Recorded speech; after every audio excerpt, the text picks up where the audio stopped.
సామవేదం షణ్ముఖ శర్మ గారి మీద నాకు అపారమైన గౌరవం ఉంది. ఆయన ప్రవచనాలు వింటాను.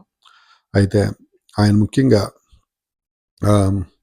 చెప్పిన ప్రతిదీ నాకు నచ్చినంత వరకు, అర్థమైనంత వరకు పాటిస్తాను.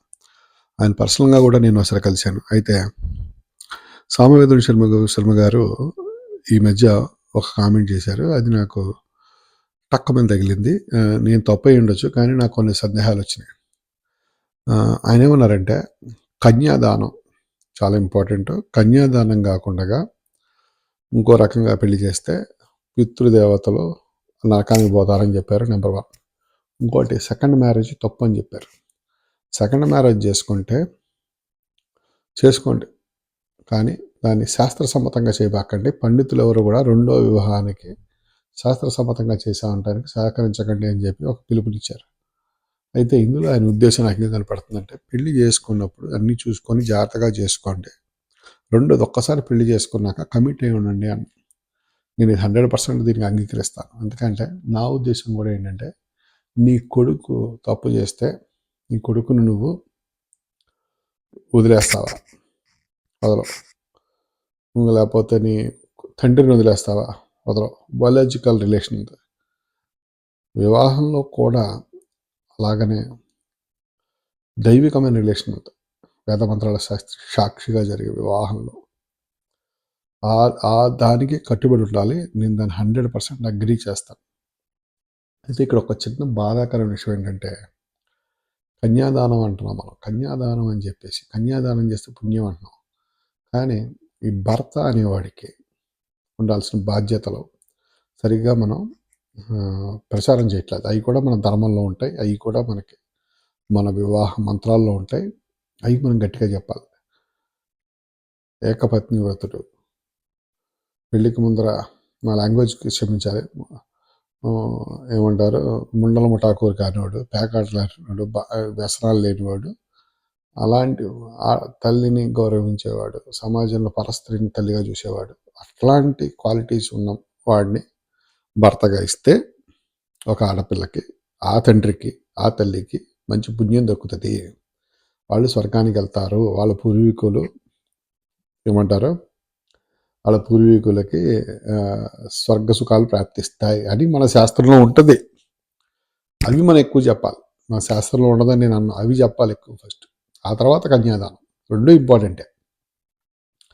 అయితే ఒకటే కన్యాదానం మీదనే ఫోకస్ చేయకూడదు. రెండోది, ఇప్పుడు మన శాస్త్రంలో కూడా ఎక్కడో ఉండాలి. మరి ఇప్పుడు ఎంత డ్యూ డిలిజెన్స్ చేసుకొని పెళ్లి చేసినా కూడా, అంటే ఇప్పుడు పెద్ద పెద్ద సెలబ్రిటీస్ వాళ్ళ అమ్మాయిలకి పెళ్ళిళ్ళు చేశారు, విడాకులు ఇచ్చేద్దామని పెళ్ళిళ్ళు చేశారా పాపం. వాళ్ళు ఎంతో స్పిరిచువల్గా ఫాలో అవుతూ ఉంటారు. వాళ్ళకి ఎన్నో సాంప్రదాయాలు ఫాలో అవుతుంటారు. వాళ్ళు ఆంజనేయ స్వామి భక్తులు, వాళ్ళు మహానుభావులు, సమాజానికి ఎంతో 10,000 కోట్ల సహాయం చేసిన గొప్ప గొప్ప వాళ్ళు ఉన్నారు. మరి వాళ్ళ పిల్లలకి డైవర్స్లు అయినాయి. వాళ్ళ తప్పు అంటావా మనం? ఫుల్ పొగలంటావా? కాదు. వాళ్ళు మన సమాజం నుంచి వచ్చిన వాళ్ళు కదా, మనకంటే గొప్ప వాళ్ళు. అందుకనే ఆ సిచ్యువేషన్ ఉన్నారు. అయితే వాళ్ళ వివాహాలు కర్మగాలి, వాళ్ళు ఎంత వాళ్ళకున్న కెపాసిటీకి డ్యూ డిలిజెన్స్ చేసినా కూడా వాళ్ళకి మంచి వరుడు దొరకలేదు. ఆడెవడో బైసెక్సువల్ వాళ్ళు దొరుకుతున్నారు, లేకపోతే కట్నం కోసం వచ్చిన వాళ్ళు దొరుకుతున్నారు, లేకపోతే పెళ్ళిళ్ళు చేసుకున్న తర్వాత ఆడ శుభ్రత ఉండదు, ఆడితో పాడలేము. ఇట్లాంటివి ఏవో ఉంటాయి వాళ్ళకి. సో ముఖ్యంగా సనాతన టైంలో 1980, 70, 60లో పెళ్ళిళ్ళు ఆడవాళ్ళని ఇళ్ల వరకే ఉంచారు. ఒకటి. రెండోది, ఆడపిల్ల ఇంటికి వెళ్ళిన తర్వాత ఉమ్మడి కుటుంబంలోకి ఆమెను ఒక ఇంటికి వచ్చిన పని మనిషిగా ట్రీట్ చేశారు. పొద్దున్న లేచి వంటలు చేస్తా, గారెలు రుబ్బేవా, బట్టలు ఉతికేవా, టాయిలెట్లు కడిగావా, మామగారు బెడ్ రిటర్న్ అయి ఉన్నాడు, ఆడికి బెడ్ పైన పెట్టేవా, లేకపోతే ఎందుకింత లేటు, నీకు బుద్ధి జ్ఞానం ఉందా, నీకు ఏమైనా ఇది ఉందా, మా మావయ్య వచ్చాడు, ఆడిని గౌరవించావా, ఆడికి నమస్కారం పెట్టావా, ఇడికి నమస్కారం పెట్టావా, ఆడెవడో సరిగ్గా మాట్లాడదంటే నీకు ఎంత పొగరే. ఇది ట్రీట్మెంట్. దీన్ని భరించమని చెప్తున్నారు ఇదివరకు కాలంలో. అయితే ఎందుకంటే ఆడపిల్ల బయటికి వెళ్ళి పని చేసుకోలేదు కాబట్టి ఖచ్చితంగా భరించాలి. ఇప్పుడు వాళ్ళు ఆర్థిక స్వతంత్రం వచ్చింది కాబట్టి బయటికి వెళ్తున్నారు.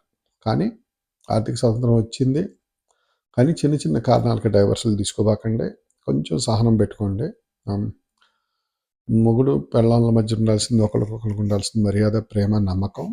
ఒకళ్ళనొకళ్ళు భార్యని భర్త తనకున్న ఏమంటారు పంచ ప్రాణంగా చూడాలి. ఆరో ప్రాణం అంటారు చూసారు, ఆరో ప్రాణం. ఎందుకంటే నువ్వు సచ్చే వరకు నీకు తోడుండేది ఆవిడ. అలాగనే భర్తని భార్య అలాగే చూడాలి. వాళ్ళు ఆ రకంగా ధర్మం నెరవేర్చే ఉద్దేశం ఉంటేనే పెళ్ళిళ్ళు చేసుకోవాలి. ఎందుకంటే నీ పిల్లలు నిన్ను వదిలి వెళ్ళిపోతారు, నీ తల్లిదండ్రులు నీతో చివరి వరకు ఉండరు, ఉండేది భార్యనే. సో ఆ అవసరం కోసం, ఆ తోడు కోసం చేసుకున్నాం. డబ్బులు ఇచ్చినా కూడా అన్నీ రావు, డబ్బుతోనే ముడిపడి ఉంటాయి మిగతా అన్నీ కూడా. సో ఆ రకమైన బంధం ఏర్పాటు చేసుకోవాలి. పొద్దున పూజా పునస్కారం చేసే వాళ్ళకి ఇలాంటి మంచి ఆలోచనలు వస్తాయి, మంచి బుద్ధులు ఉంటాయి ఫండమెంటల్గా. అందుకనే ధర్మంగా మనం బతుకుతూ ఉండాలి. బతుకుతూ ఉంటే మన బుద్ధి కూడా అమ్మవారి దయ మంచిగా ఉంటుంది. మన సంసార జీవితం బాగుంటుంది, మన పర్సనల్ లైఫ్ బాగుంటుంది, బయట ఆఫీస్ లైఫ్ బాగుంటుంది, ఈ తర్వాత సమాజంలో మన గౌరవం కూడా ఉంటుంది. సో కొంచెం ఏంటంటే సామవేదం గారు కానీ శాకంటి గారు కానీ చెప్పేటప్పుడు కొన్నిసార్లు ఏమవుతుందంటే వాళ్ళు పూర్తి వివరంగా చెప్పి ఉండొచ్చు కొన్ని గంటల కొద్దీ, బట్ ఏమవుతుందంటే వీడియోలో యూట్యూబ్లో కట్ చేసి ఈ ఒక్క బుక్క వేస్తారు. సో అక్కడ మనం జాగ్రత్త పడాలి. అలాగనే ఇప్పుడు సనాతన ధర్మ వ్యతిరేకులు వస్తున్నారు మన తమిళనాడులో, ఈ స్టాలిన్ కొడుకు ఉదయనిధి వీళ్ళందరూ. ఇలాంటి వాళ్ళందరూ ఈ పాయింట్లు తీసుకొని ఇదిగో అందుకనే సనాతన ధర్మం వద్దు అంటున్నాం అంటారు. వాళ్ళకి అర్థం కాదు. సనాతనం అంటే పవన్ కళ్యాణ్ చెప్పినట్టు పాతది కాదు, ఇది ఎటర్నల్, ఎప్పుడు ఉండేది.